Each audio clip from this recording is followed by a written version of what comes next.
I am resident of Hollywood for YouTube. Jules Sains. That is my buddy Butch Rosenbalm. That is my buddy Patrick McCray. That is my buddy Alan Gallant. We are here to continue our Star Wars movie reviews with Episode 3, Revenge of the Sith, directed by George Lucas, written by George Lucas, produced by Rick McCollum. Cinematographer is David Tattersall. Music by John Williams. Release dates May 16th, 2005, Cannies. May 19th, 2005, or sorry, 2005. May 19th, 2005, United States. Budget $113 million.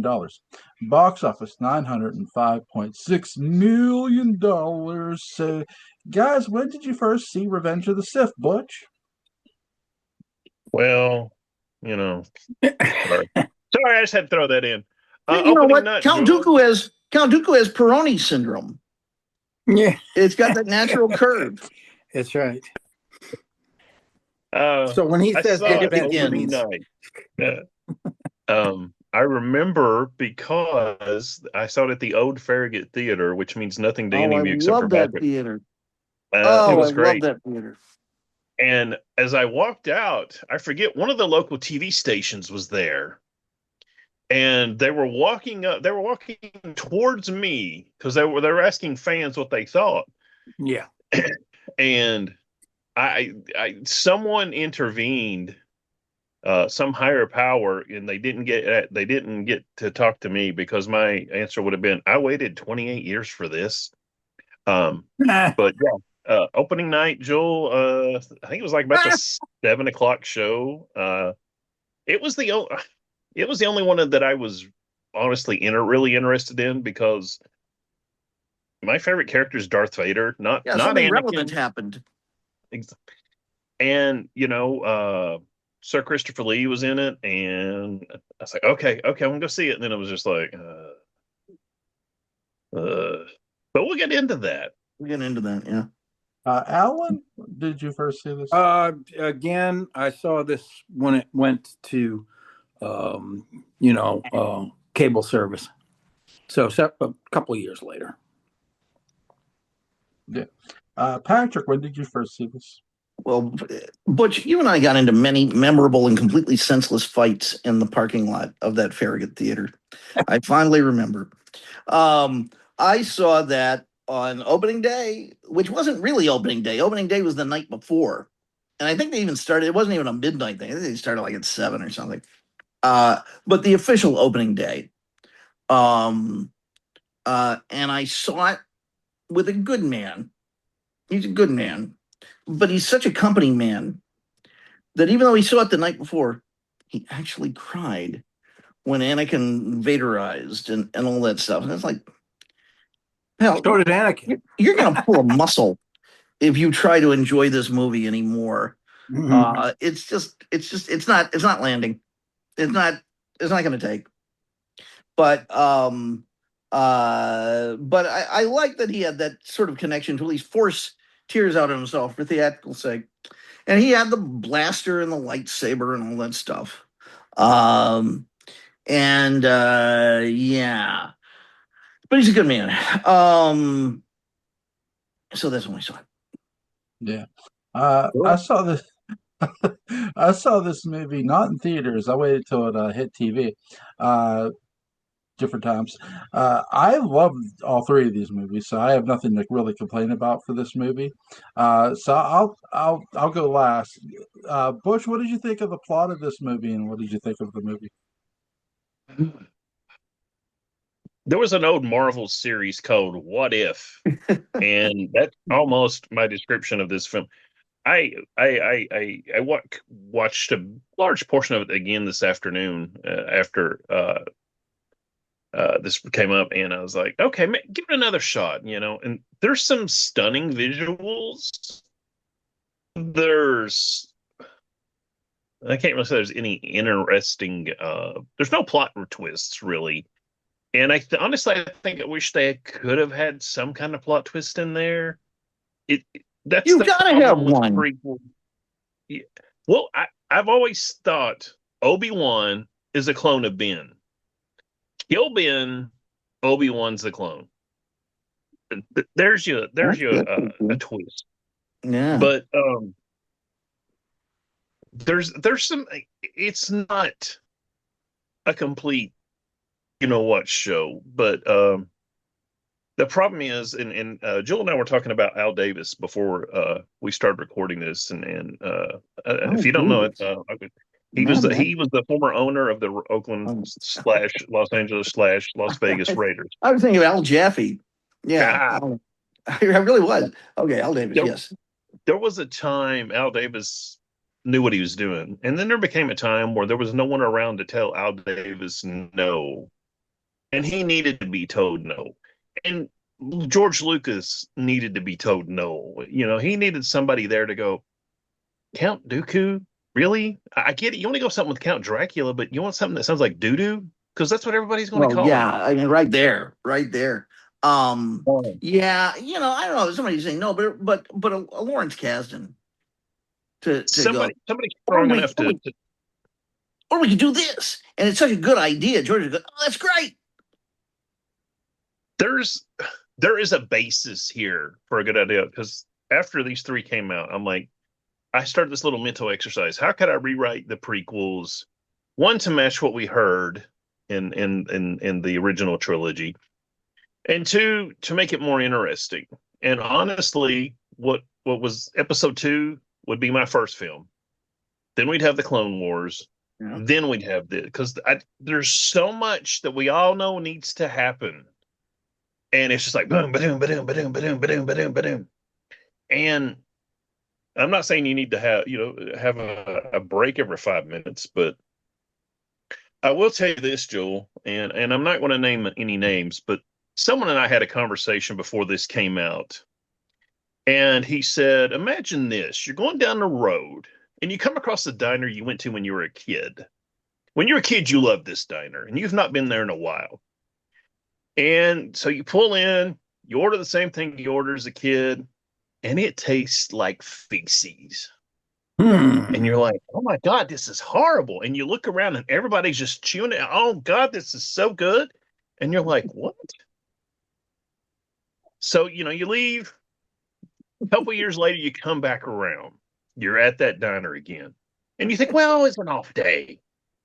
Let's try it again. Same thing. Tastes like feces, and everybody else is just Ah, eating it up. ah, ah. How Maybe much the name of the longer? paste, Tasty Feces, might have clued you in. No, the point is, Come it has around the it for same the third name one. as the diner he loved as a kid. Yeah. Are you going to pull into this restaurant and I try it gue- for a third time? Probably not. Now, if you can't guess who might have made that analogy, if you will, C'est moi, c'est moi. It was me. Yeah. and sadly, my response was, you know what? I'm going to eat there one more time because I've got to find out how this turns out. I would have Where do handed we you a go? cert if I had had one. Where, do we get, I know Hayden Christensen got a lot of slack for being cast. He was fine. Good looking fella, was able to do what he could with what, Lucas's dialogue. Oh my God. I didn't have a problem with it, but going from him to going to Vader, and It's it's a weird leap. biggest fault, I think, is we have to hit so many marks to get to where we're going. When we know we're going, there's no surprises, no nothing that you make you go, and it just feels intended preordained. I mean, this everything's just got to happen. There was no ambiguity. There was no, you know, interest. George Lucas. I always describe George Lucas this way. You know the difference between good filmmaking and bad filmmaking is every time I see what's now called Episode 4, and they're doing the fighting on the Death Star, I will tune in. I know what's going to happen, but it's done so well, I don't care. It's still interesting. It still draws me in. George Lucas, Episode 1. Sorry, Joel. The pod race. We all know who was going to win. That's I true. We had a care discussion about less. how ridiculously long and pointless the pod race was. Yeah. And to me, that's the two George Lucases. When with The Star Luke Wars, Eye. last episode So it's 4, the diner that was owned previously by somebody who knew how to cook, and then you went back to it years later, and you had your feces burger. Yeah, okay. But the Pieces Burger is made by the same guy. I Yeah. know, but the partner died off. but he Apparently. didn't own it anymore, and he wasn't in control of the recipes.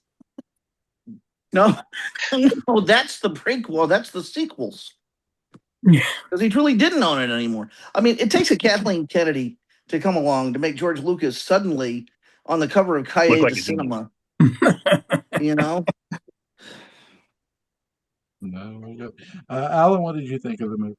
Well, I think that the 3 movies could have been made with 2 movies, taking out certain things and expanding and developing other things with better dialogue. As you know, I think dialogue is definitely a weakness of Lucas's. He doesn't really write fantastic dialogue.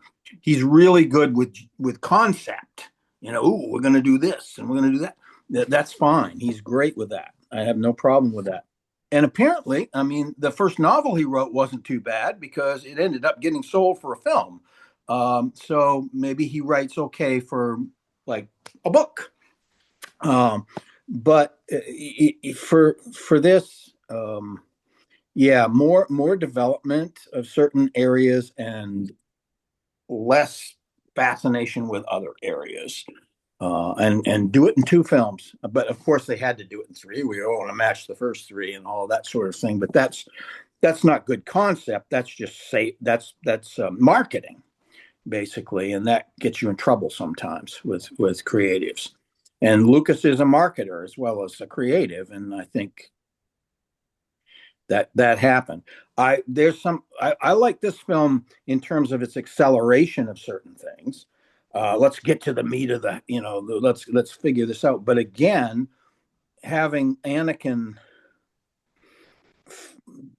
find this, and I mean, I don't buy the fact that Palpatine is just like magnetically turning his brain into mush. I don't buy that because he doesn't even approach it that way. He approaches it like, I'm going to lie to him and see if I can make him mad. And so, okay, do that. But that's going to have to develop a little more, I think, in terms of that. And I think that's only fair to the character who's going to become the arch villain of the universe.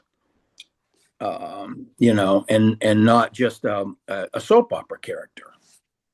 And so some of that is what I mean by having more time to develop those kind of things. Padme was developed wonderfly in the last 2 movies, became a woman of action, became a woman of passion, and of course she had to be killed instead of just lost to time, and I understand too, because they're also sort of hemmed in by the so-called prequels, the original 3. They're kind of hemmed in certain areas by that, but that was such a damn shame, I thought, so yeah, we only get like 5 seconds of Darth Vader at the end of the movie, which is also kind of a bummer. It's kind of a jip. Yeah, it's a bit of a jip. So I like certain things. Again, in this movie, I can pick and choose stuff. But again, I came to the conclusion, let's take these 3 films and just squeeze all the bullshit out of them and make 2 really good films. Let's try that. So, Patrick? I'll preface it by saying that if a friend of mine once regaled me with some advice he gave to someone else who was just a hopeless weirdo, worked with him in a bookstore, and a consummate drunk. And he said to this guy, he said, "Now, Kevin, if you become homeless and you need to eat, your best eating is going to be in the summer. And it's going to be at KFC. And it's going to be in the KFC dumpster. because the dumpster in the heat keeps the biscuits warm. But oh boy, what That it does to the doesn't chicken. make the biscuits a desirable thing to really eat. Right. These are the warm biscuits on that hot July day in back of the KFC at about 2 in the afternoon.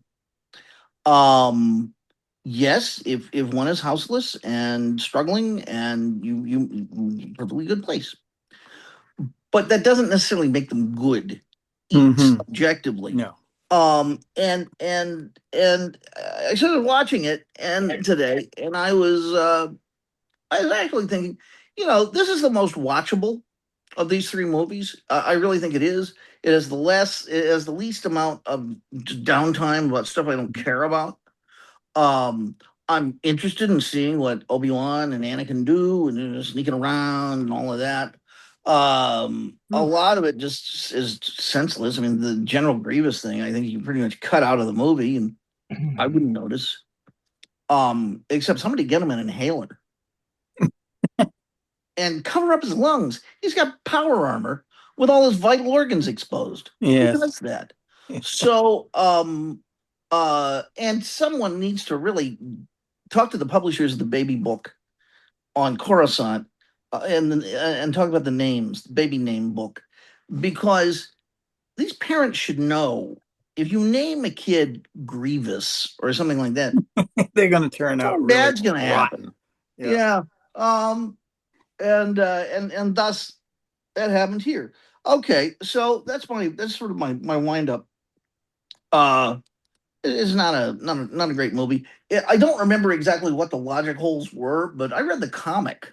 The comic got, I don't know, leaked or released or something like that about a week before the movie, and so I immediately read the comic book, and I just thought, oh, this is full of plot holes. The biggest, and people have tried to sell it to me in the name of irony, and it's just, yeah, okay, whatever. But to save his children, he must kill children. There are just so many moral stumbling blocks the size of the Great Pyramid of Giza. Yeah. That and also the sense of humor that the second movie has is gone. It is gone. Now they try to force it, but again, in the worst, most ham-fisted way possible. Now, Anakin, this isn't going to be like the time when we fought those Duke boys, is it, or whatever? Boss hog. It's not. The Jedi are once again just weirdos and cowards. You would think that, you have a handful of Jedi left, they would band together and try and take this son of a bitch down. That's their job. Right. And what do? They go and hide. Really? So it's that's sort of disappointing. You only get a little bit of Darth Vader, and because it's Hayden Christensen in the suit, which doesn't make any sense, the proportions look wrong. It doesn't look like Darth Vader. It looks like some skinny guy and a con. Who's about a half a foot shorter. Yeah. That's right, and has completely different body proportions from Dave Prowse. So that was silly.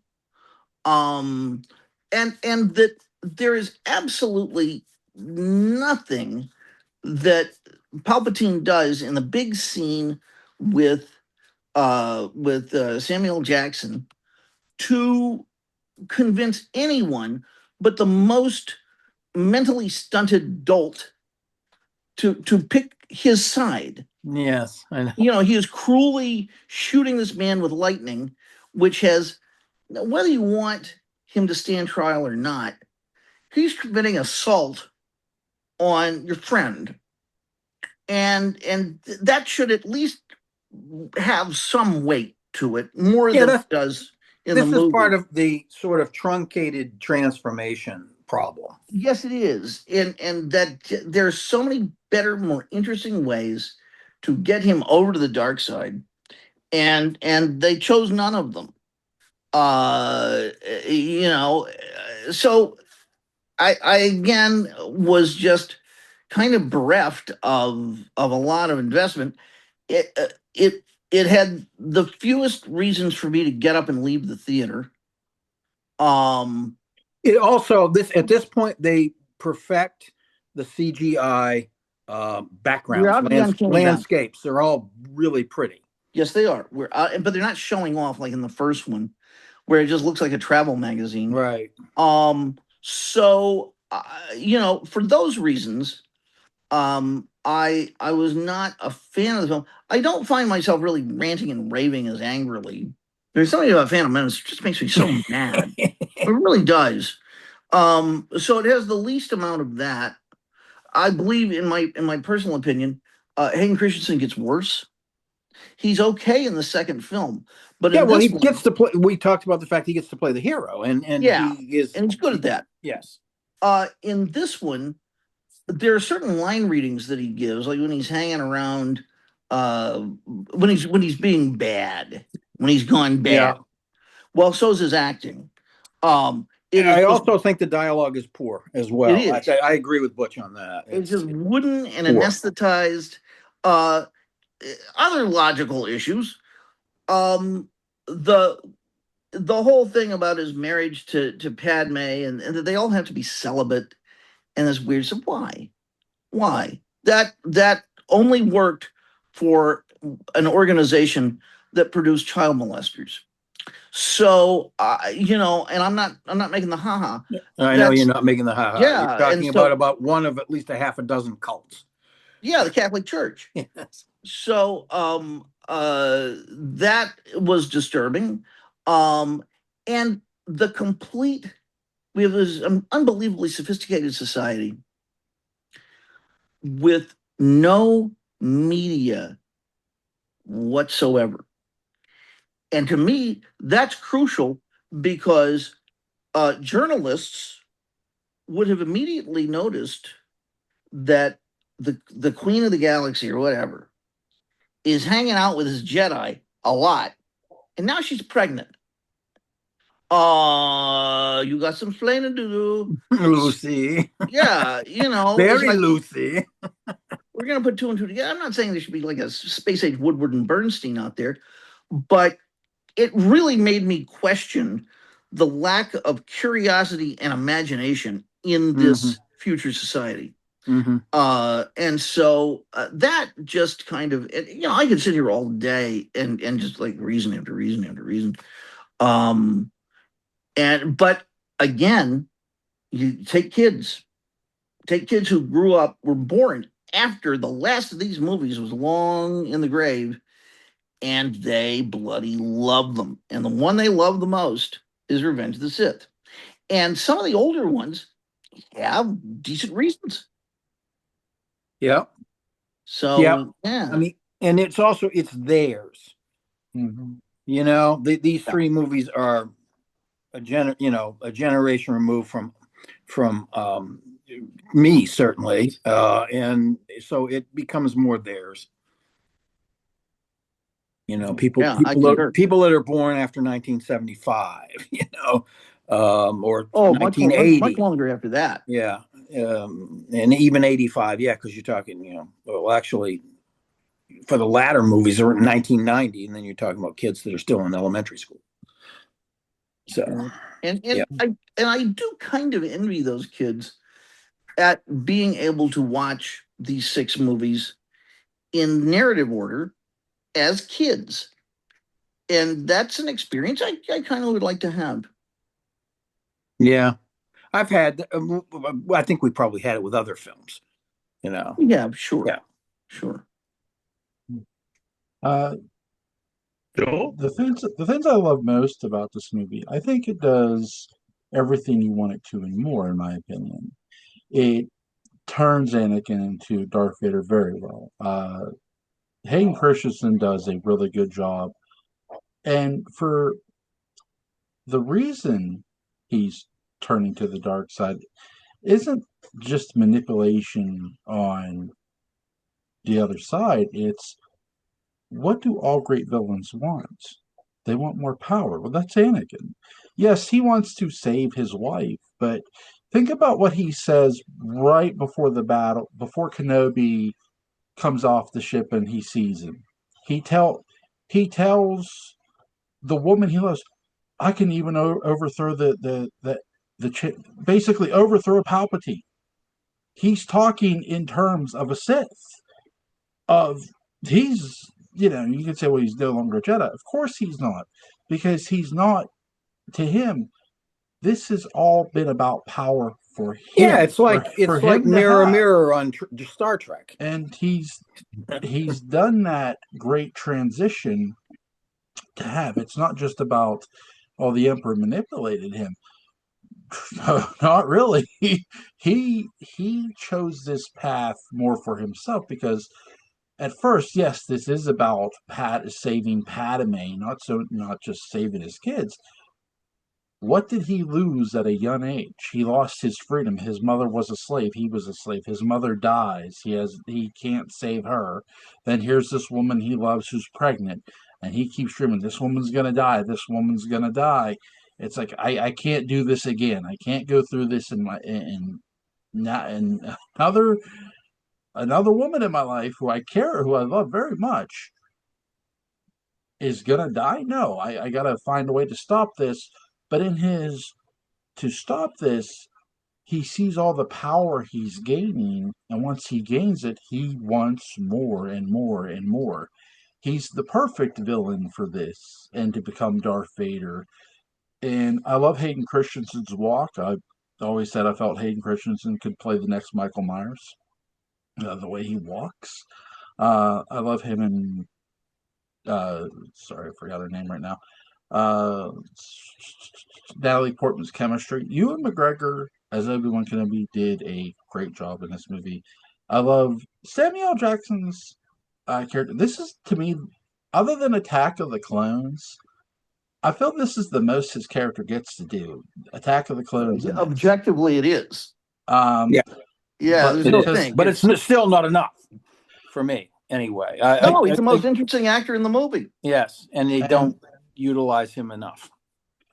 Well, when you look at the Jedi, I know you guys made a big deal about them running, but by the time Order 66 is executed and you get all the Jedi being wiped out, because they're all across the galaxy, and that's what the clone army was for, was basically to help wipe out the Jedi. The Chancellor Palpatine knew this. You have Yoda left, you have Obi-Wan left, and whoever else is left, we don't get to see. The only hint we really get is the series Kenobi. You see all the lightsabers that have been turned. So there are Jedi survivors out there somewhere. We just don't know who they all are. And the Jedi are kind of, it's almost like the Jedi are a myth in A New Hope, in a sense, or at least some of them are. I just believe them. But you kind of get, I would say this movie, you kind of understand why Lucas went that route when you're looking at a galactic empire and the battle between Obi-Wan and Darth Vader. And sort of Kenobi kind of cements this too, to a sense of, okay, if the Jedi didn't become a myth, would the Empire hunt them down the very same way they went in Revenge of the Sith? Yes, probably. And they were hunting them down even in Kenobi. You had the Inquisitors, who Darth Vader almost likely killed after fucking up. I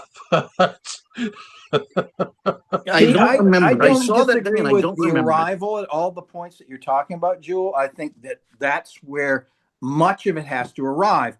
It's getting there that it is the development of that whole thing that doesn't quite ring true in a lot of ways because of the way it was kind of squeezed together. That's all. I'm not saying that they shouldn't, that the character, that Anakin shouldn't arrive at that and feel that way and have it turn and all of that stuff. I think that's all right. It's just a matter of how do we get there? And I would have liked to have seen more development with that.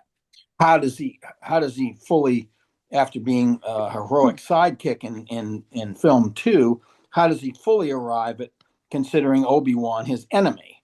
How does he fully arrive at considering Palpatine as his only route to salvation in terms of Padme? How does he fully arrive at the fact that Padme is not the most important reason that it's power. All of those things are true. I think you're right. The character of Darth Vader comes to that point, and it should be more tragic than it comes across. I think that's all. It's just about the development. As a lover of barbecue, when I see the shape Anakin's in, he nevertheless kind of looks like burnt ends. It's true. I just want the Emperor, they didn't cook him enough. Before they seal him in the suit, I just want the Emperor to say, no, wait, just a second. I just like a honey baked ham. I just want to taste. That's right. Palpatine. I could do we what do you say, boys? And those drag queens from the throne room are there again going, yeah. That's right. Yeah. Oh, fellas, I can't. I want to. I'm on your side with this, but I just can't. I can't. You know, one thing watching this reminded me, it's just, I kept thinking all throughout the prequels, if the poor guy had had a damn friend, it's like he had no friends, nobody to talk to and go, hey, man, this is going on. What do you think? I mean, everybody's a master. It should have been Obi-Wan. Yeah. It should have been, but wasn't. But the master thing sort of got in the way. Now, they could have developed that further, like, because in the first or the second movie, he talks about the fact that he's impatient, and that he feels like he knows better than his master, which, of course, all adolescents know better than their parents and so on and so forth. You got that. So that's fine. But that goes away and becomes, then it becomes this bigger fabric, and that's all gone. And also, it even drops in the first movie when he is right back with him, heroically being the sidekick and saving his life and doing all the wonderful things and being a hero, Anakin, that is. And so all that goes away. And then it just reappears magically, It's not so much magical. I would say that when you look at Anakin's transition into this movie from Attack of the Clones, here's a man who literally went on a murder spree to get revenge for his mother. Mm-hmm. Revenge is the side of the dark side. It's a going toward the dark. So by the end of Attack of the Clones, he's at least going down at least pointed toward that road. Revenge of the Sith, he's kind of turned away from it to a degree, but he also has the fear of his wife, the dreams he's having. And could you make the case is Palpatine causing him to have them? Who knows? Maybe so. I'm not going to sit here and say that's the case. But Joel, can I interject something, please? Sure. Is it okay? Sure. Well, I didn't want to interrupt you. I didn't want to throw off your chain of thought. You said something that was really interesting. You talked about, the murder spree that he goes on with the Tusken Raiders. Mm-hmm. And I would have, if I had been Anakin, I would have been mad at them, of course, but it's kind of like, well, what do you expect? You know who I would have been mad at? And what would have triggered the whole bloody thing? The Jedi. Why? Because there is a fundamental moment. I know the Jedi are misogynists and they don't want anybody to have any fun or have any friends or any relationships or nookie or anything like that. But you take this kid and you arbitrarily yank him away from his mother. You tell him he's the chosen one when he's a freaking kid. But you, and then they say, oh, just kidding. Yeah. You're not quite the chosen one yet. Give it some time. Get back in the oven. But you take him away from his mother when easily they could have said, all right, Anakin, we're taking you, and we're taking your mother with us too. And we're taking your mother with us. And Watto could just it's like, Watto, mind tricks don't work. Lightsabers still do. It's like, yes, Watto, we understand. We're taking mother anyway. Because slavery is wrong. Goodbye. Mm-hmm. Goodbye. And no would you like us to cut your wings off in the world would have said, "Oh, now, hey, wait, you're betraying the whole essence of Star Wars." Bullshit. that's an evil audience goer, and they need a cosmic spanking. And so with a lightsaber. because there was a line I was thinking about. It's a very logical line, and it had to happen somewhere in Anakin's life, and it could have been in any of these movies where he's just, it's a long ride somewhere with Obi-Wan. It's one of these endless Star Drive, points where they're just kind of in space together. Joyriding, yes. But seriously, there's no long ride, and Anakin would just up and say, "Why didn't you take my mother also? Why didn't you? Do you know what happened on Tatooine? I'll tell you what happened on Tatooine. And if Qui-Gon, great mystical, all-knowing Qui-Gon, badass, a man who turns his back on the Jedi Order and is the critic and the naysayer and so on, had just taken my mother out of slavery, yeah, none of this would have happened, because even the little kids that they have, that there's no saying that's just not like Jedi summer camp. And that maybe their parents did see it, or maybe they were orphans or something. But, maybe their parents did know. And it's like, oh, we're proud of little Jimmy. Look at him in there. He's great with that great big phallic hat and his little sword. Because, when they were denying little Goku his suit, his little space suit that they had made for him, they weren't saying he couldn't be pals with Mandalorian. They were just saying, we'll handle the tailoring. And so that, I think, fundamentally, when I go back to these movies, that's, I use the word offensive very rarely, because I think it's one of the most abused words in the English language. And I almost find it offensive. I don't feel like I'm being personally attacked. So it's in the context of the consistency of the humanity and mythology. Yeah. And to introduce Shmi at all as a character, for one thing, is really problematic. You just don't have her as a character. He's this orphan living with Watto. We don't know who his parents were. So you get out of this Jesus analogy, which they do nothing with, really. This is talking about Darth Plagueis. It's like, who? He's not in these movies. He's an anecdote. That if there's yet another reason why the Jedi are burning in Jedi hell for all the lies they tell, and the inaction that they take or don't take, as the case may be, basically leaving his mother on a deadly planet as a slave, where Tusken Raiders are out there, and it could just be a matter of time. That bothers me. That's a full stop. Well, even Padme, who I get the impression is not poor, flies back to Tatooine. How much you want for her? $1,000,000 credits, here you go. But takes her to Naboo, puts her in a nice little cottage. Hey, come visit her when you can. Or can, depending on how that works. Yes. Same thing. When he's talking to her in that field, and he's like, they're holding me back, blah, blah, blah. Why don't she look at him and go, leave. They can't take your powers away from you. I'm rich. We're both attractive. Let's make babies. In this case, that's what ends up happening. So, we've got all that. We've got to get here, and we start here. And we all know about the shortest distance to the straight point. But when you're telling a story, you've either got to tell it really well, or you've got to go around a little bit. I mean, if Joel likes episode 1, good for Joel. You know what? It's not the movie I would have made, but nobody asked me to make a Star Wars movie, so it's okay.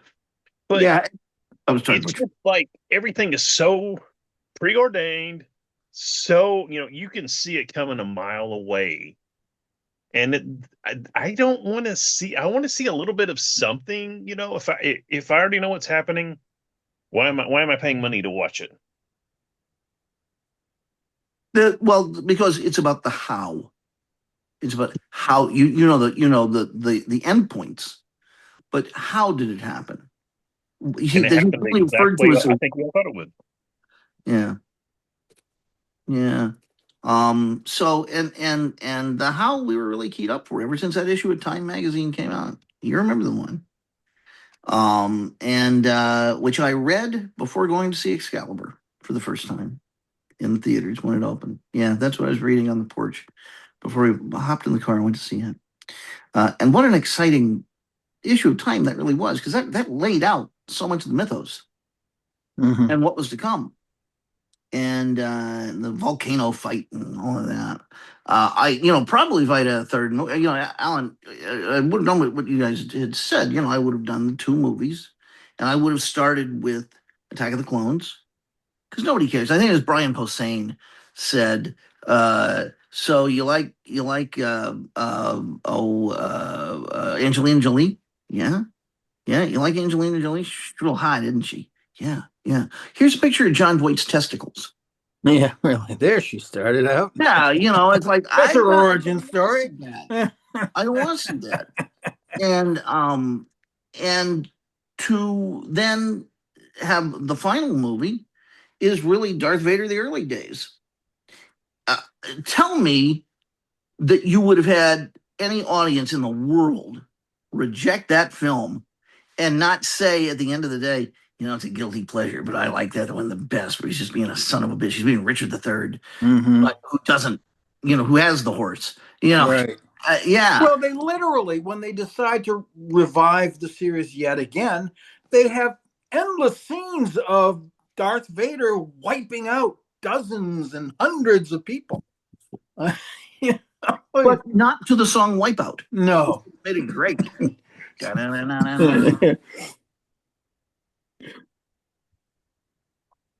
And then Somebody wake Jewel up. Oh, No, he's fine. He's Or he's over there crying. yeah, and Jewel, oh my God. Jewel, let me say this. This is what I was going to interrupt Butch with.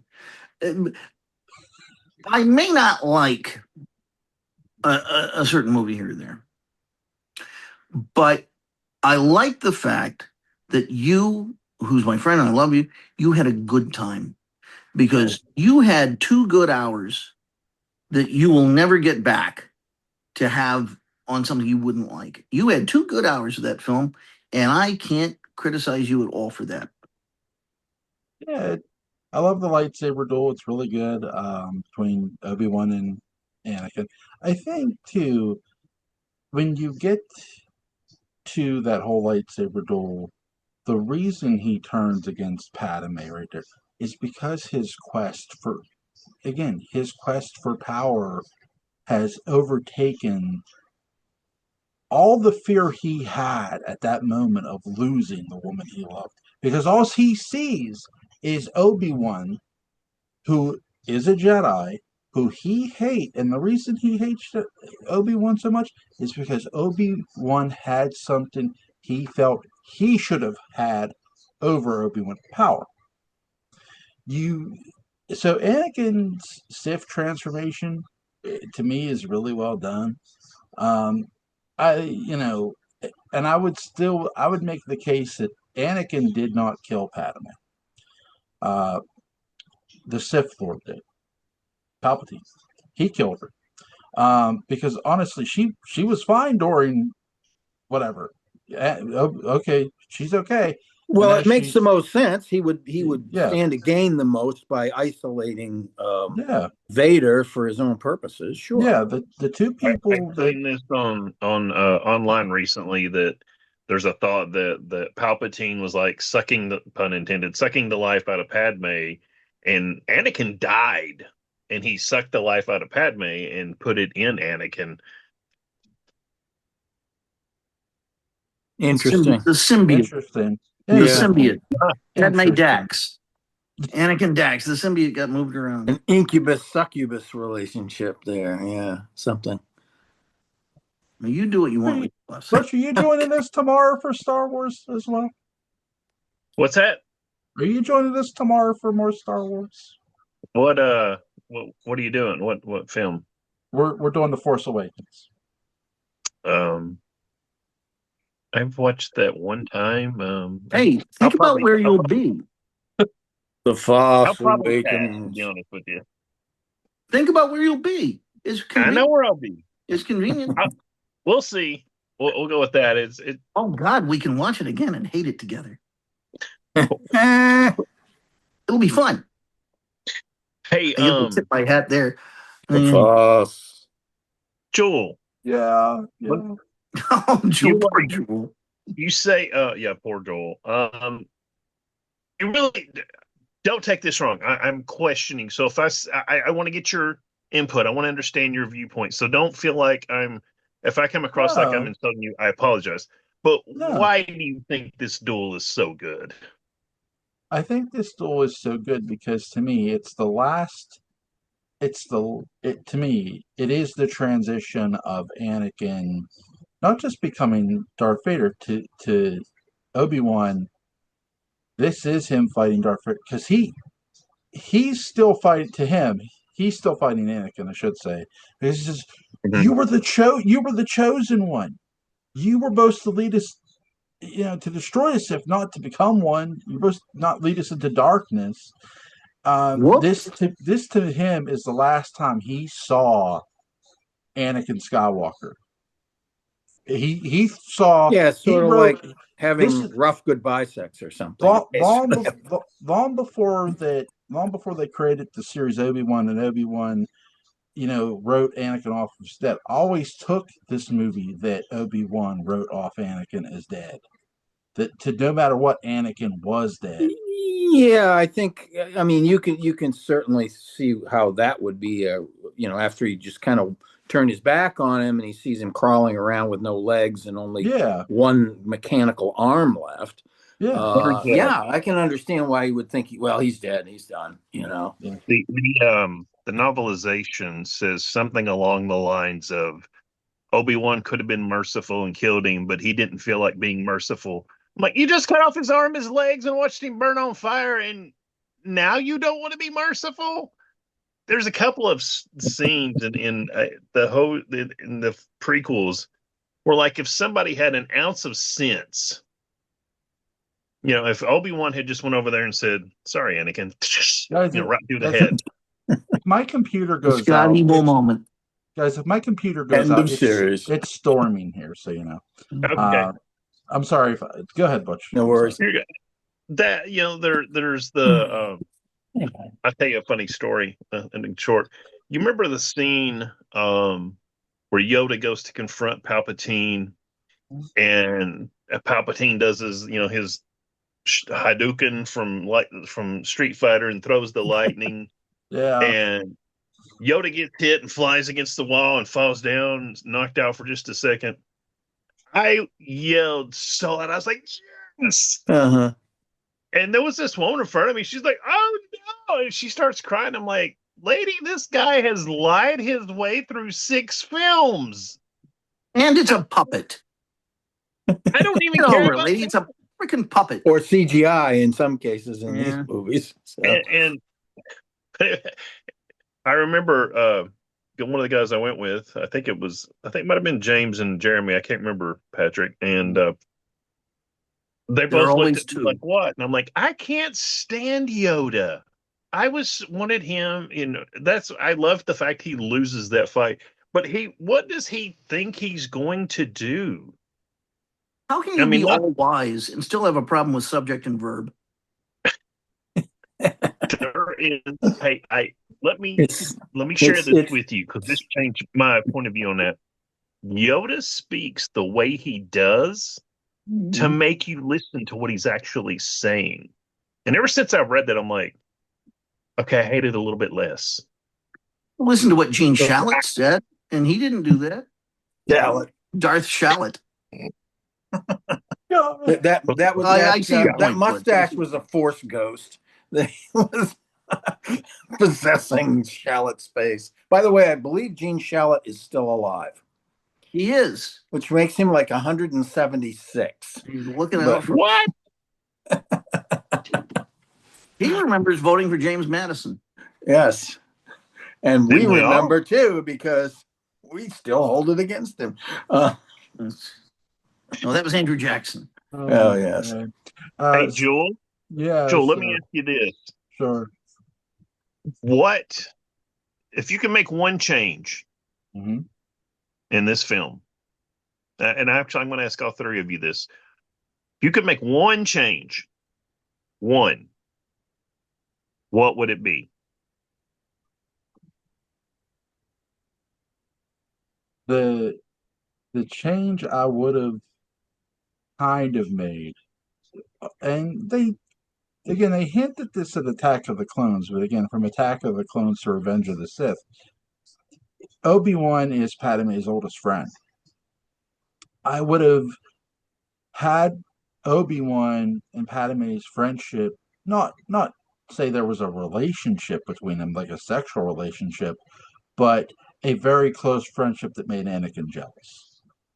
That's a That would good be good. choice, actually. Yeah. That's not bad I've at had all. that thought for you. Yeah. That could work.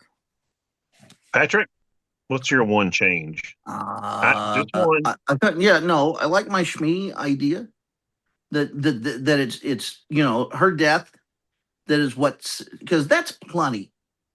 Mhm. That is plenty. The amount of guilt that comes from that is plenty. Mm-hmm. I think. Mhm. I think it's frankly, it's for me, it's more emotionally resonant because a guy will do a lot for his mother, especially in those situations. And to think that he has to keep doubling down, on that he's doing this for his mom, and that rather than future infants who may or may not, whatever. Right. Right. This is she's real, and that and then maybe he's carried around a lot of guilt. He's gone to Tatooine a dozen times trying to find her and rescue her, and he hasn't been able to. And that's like where he's always going back to. Mm-hmm. And they even comment on it. It's like, Anakin, you're not going on another hunt. You're not going on Tatooine again. You got to stop doing this to yourself. She's dead. And that that this happens, and that would have been really curious because he would have gotten his flash of knowledge, of course, through uh, uh, not Valorum, Palpatine's, Palpatine's ministrations would have, which meant Palpatine, of course, because he's evil, has the knowledge the whole time. I think either that or I would have had a very clear philosophical discussion through the action of the film on the fact that, well, maybe the Jedi aren't the good guys. And I'm not saying the Emperor was right or the Empire's right, but so that from Sheev Palpatine's point of view, that he has as much of a turnabout and transformation, which is kind of rewiring all the films, as the other guys. That there's something really interesting that there is a twin fall in that because that makes him more than just a comic book villain. Yeah, and it also makes the Jedi more than comic book heroes in terms of they're flawed as well, and they have to come to terms with those flaws if they ever want to get it done right. And it explains every lie, every moment of hypocrisy, every moment of just inhumanity that they commit.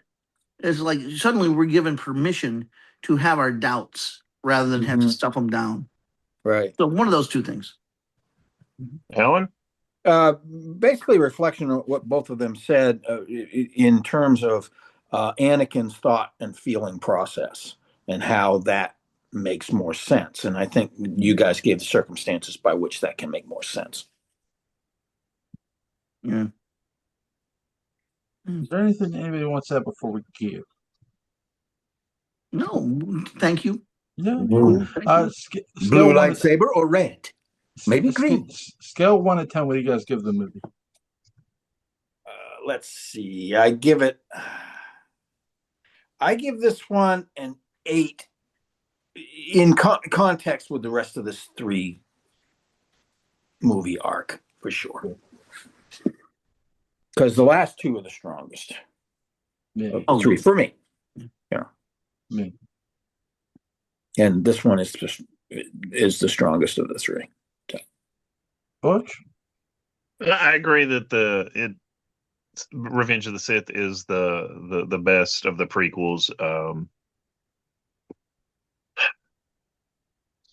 Of the prequels, I would probably give it a 3 out of 5.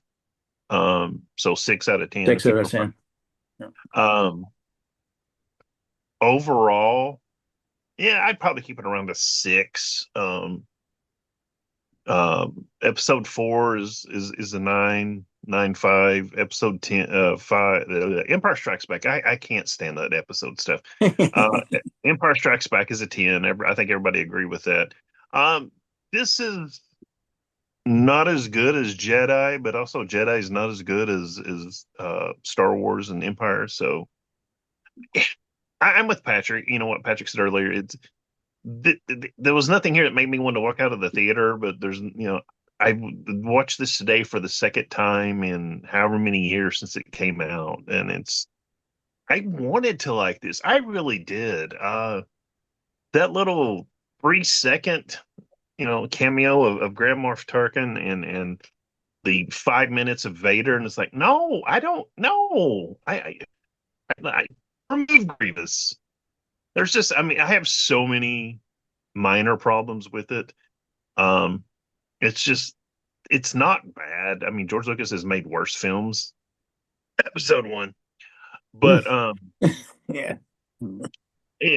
he's made better films too. Yeah. Patrick, what do you give this? Yeah, I give it a 5. I like about half the stuff in it. And that seems to be a fair enough way to sort of present that. I once asked Peter Gilmore. He and I were in a conversation about his name dropping. He and I were in a conversation about bad movies, and I was going through a phase where I almost didn't believe in bad movies. That no, it's just good in a different way. Because I defend Ed Wood a lot as a director, and he said, "Well, Patrick, I think there are bad movies, and I'll give you a definition and tell me if this doesn't land." And I said, "What is it?" And he said, "Bad movie is a movie you don't want to see again."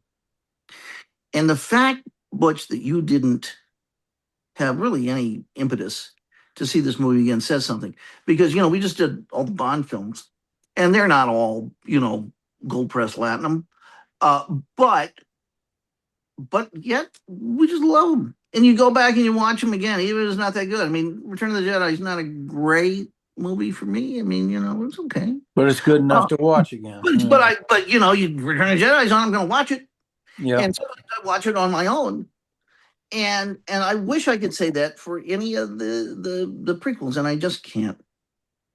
If I were, it would be this one. If it were, I'd be this one over the other. Yes. This is the one where when I pass by a monitor that has it on or something like that, that's better than I thought. I'm gonna admit something here.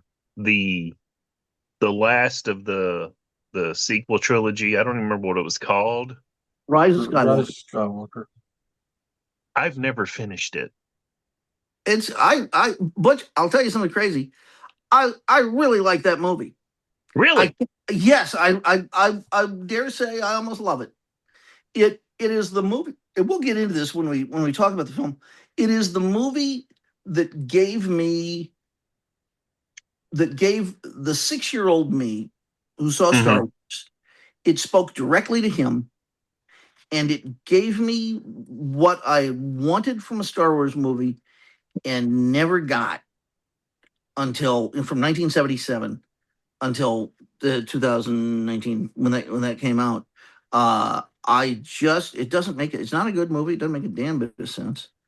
But it has so many moments that just made me smile. It's got feels. It's got feels. It really does. It really does. Down to a moment that so many critics gave it a hard time for, was Chewbacca living. And as someone who has major bereavement issues, it is a wonderful and magical thing that sometimes Chewbacca gets to live. Mm-hmm. Especially after all the crap he had to go through to be in the holiday special. Come on. Yes, he's owed immortality. But seriously, sometimes Chewbacca gets to live. And that moment, my heart lifted, because I thought, okay, good. They're playing, it's high stakes. And he's in 100% with Rey. He's 100% in. And you feel that relationship. Yeah. And I adored that about it. I really did. I really, really like that a lot. And he gets his medal. Mm-hmm. That was good. I give this movie a 12, episode 3. I enjoyed this. So, guys, this has been a lot of fun. Not for Joel. On to the doctorate. And yes, I will send. I don't know if Butch will join us tomorrow. I'll send a link for him for tomorrow. Later on tomorrow. But link to Patrick McCray's Dark Shadows Day book and Bound is going to be in the description box. Link to Alan Glant's YouTube channel, Collinsport After Dark, is going to be in the description box. You can get Butch on Facebook. You can get Alan on Facebook. Guys, this has been a lot of fun. Thank you all so much. Joel. Thank you. Have a safe night, guys. Okay. Good to see you again, guys. Good to see you guys.